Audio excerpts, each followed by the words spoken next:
I want to take one such article, one of those, National Geographic, and show you an article from National Geographic. Let's have a look at this. No human being has ever seen a live dinosaur, and yet we know da-da-da-da-da-da. Well, science is often supposed to be about validity and observation and so forth. In the 1990s, I used to be a scientist. I used to work in the pharmaceutical industry as a formulation scientist, and I know that everything has to be recorded, validated, and be repeatable and observable as a scientist. So this statement's quite a bold one, because how would a scientist prove that statement? You'd have to ask every single person. Mary, have you ever seen a live dinosaur? You ever seen a live dinosaur, Tony? You ever seen a live dinosaur, Pete? You have to do that with every single person who'd lived on the planet throughout history. The only person who could do that is God. So why don't we trust what God's word says on these things rather than perhaps the secular world?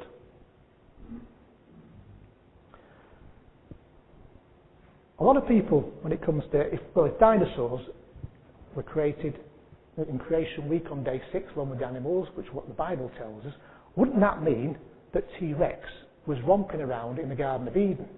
Wouldn't that have made the Garden of Eden a rather dangerous place to hang about in for poor old Adam and Eve?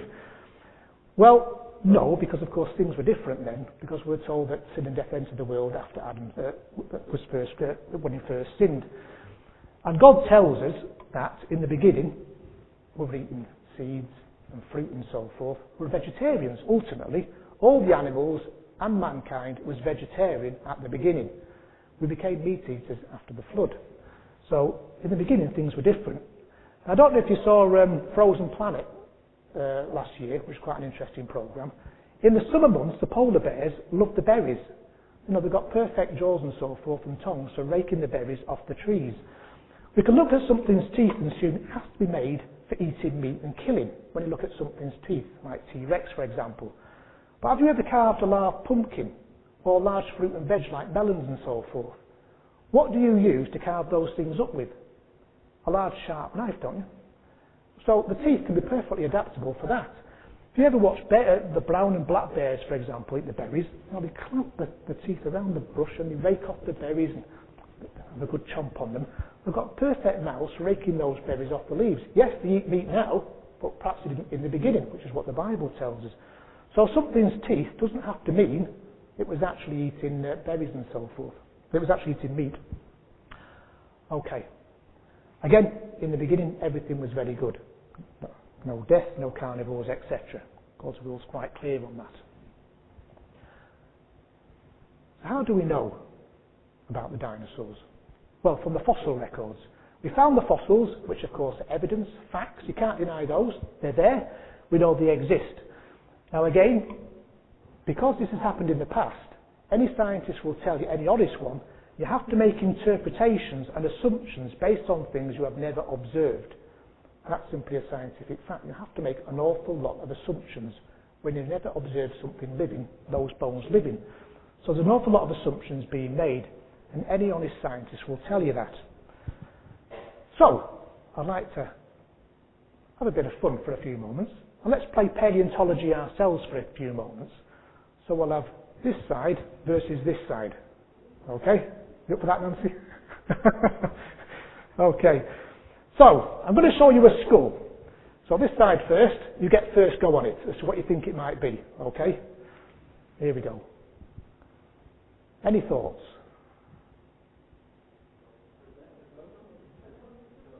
Dog? Yeah, well done, Tim. So 5 paleontology points for yourselves. Yeah, it's a dog. So 5 points for this side. That's your turn next. I'm going to show you another one. So you're quite right, that is a dog. So, this side next. What do we think this one is?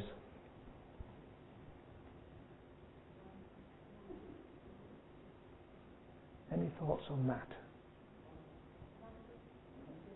Monkey? Not monkey? An elephant, did you say, Jos? No. Gorilla? No. Cat? I'll throw it over. Want to steal it? Dog?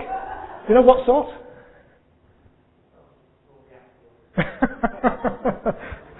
He's full up on his dogs, he's Tim, isn't he? That's fantastic.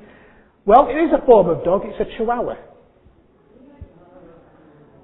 But hang on a minute, I thought the first one was a dog, and there's a lot of difference between those two dogs, isn't there? That's quite interesting, that, isn't it? Such a lot of variety in those two dogs. Well, let's have a look at one more. Okay? So, this team are ahead, so I'll give you a second chance to try and catch up. What do you think this one is?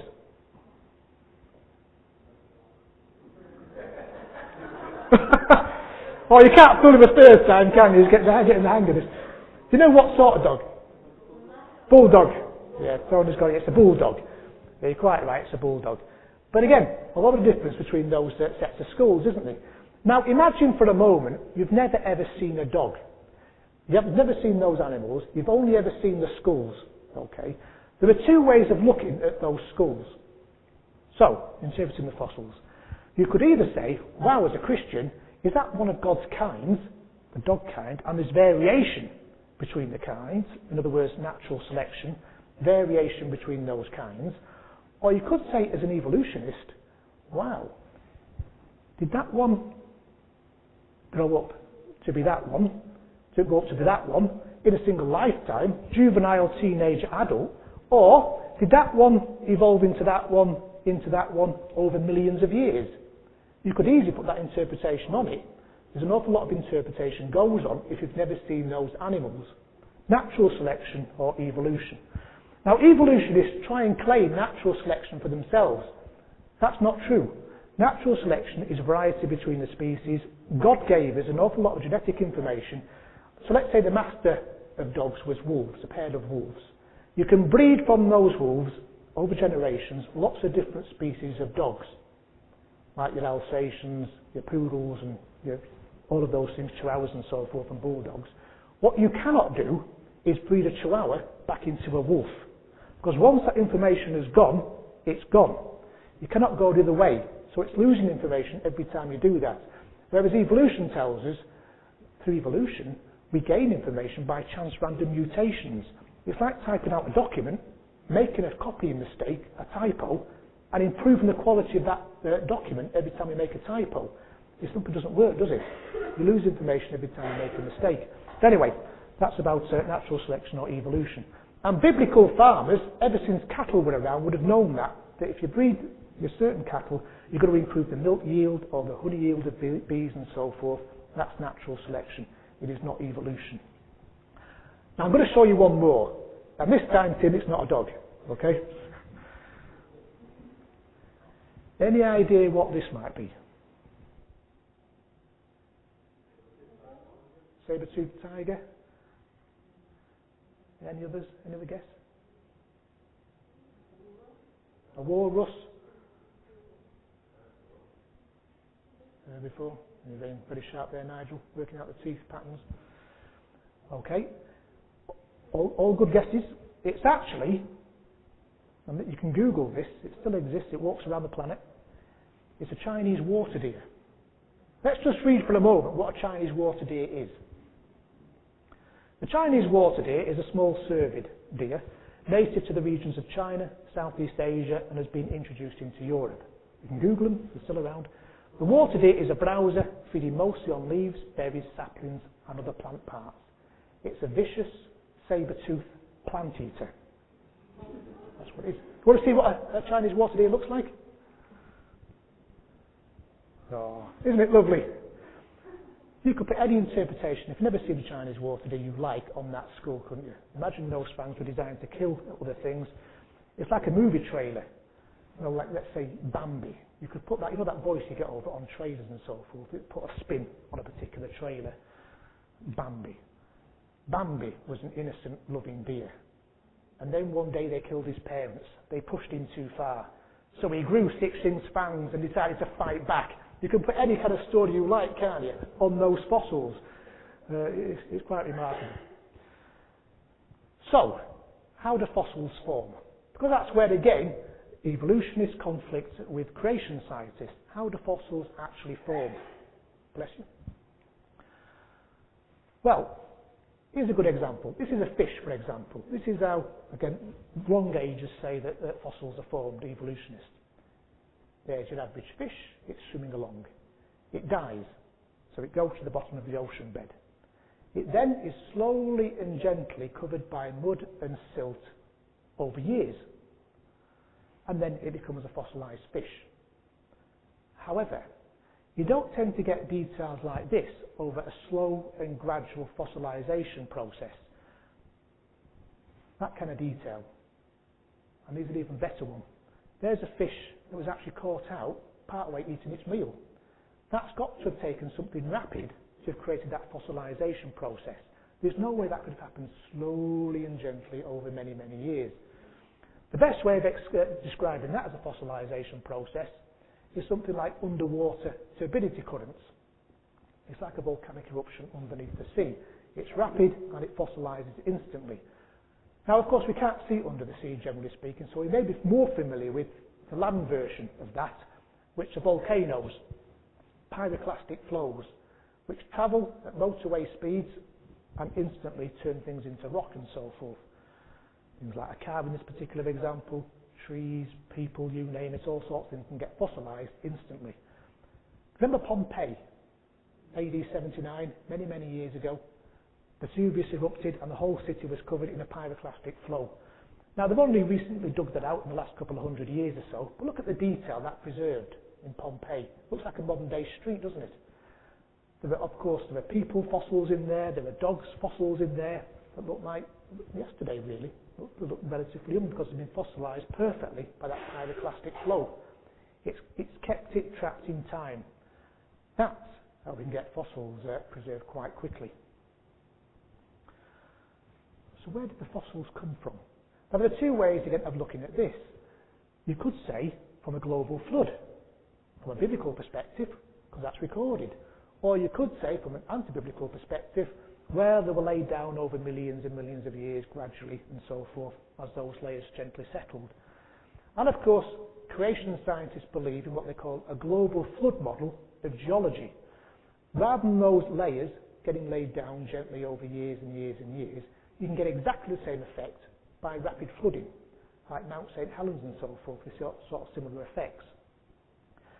And that theory about things getting laid down slowly and gently over millions and millions of years, it's not holding up that well, that theory. I mean, look at this particular example. No, I beg your pardon. I'll come to that in a second. I'm running ahead of myself. Was the flood global? I want to point that out first. Well, according to the Bible, it was. And it points out that the mountains were covered to a depth of more than 20 feet. So that clearly indicates that the flood has to have been a global flood. That's what the Bible clearly tells us. Although amazingly, there are lots of churches and so forth and Christians who believe that the flood was a local flood. But if it was a local flood, that would have looked something like this, when you take that definition, and that clearly would be ridiculous. That would be like a fairy tale, wouldn't it? Because if it was a local flood, there are several things that mess again with our theology.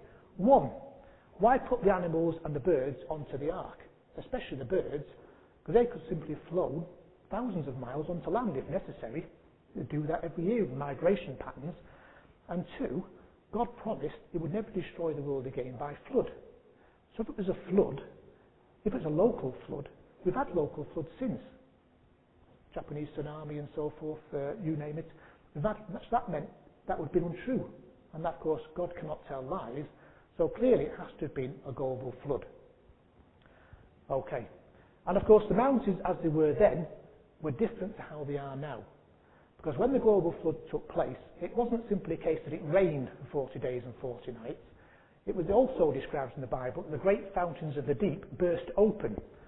Now that would mean lots of tectonic activity, volcanic activity and so forth, which can cause major disruptions to the planet and release all that kind of water. So the mountains may have well risen in all that kind of tectonic activity quite naturally. So, going back to my previous point I was going to make, that theory about things being laid down gently of geology year on year on year isn't holding up that well. And there's evidence for that.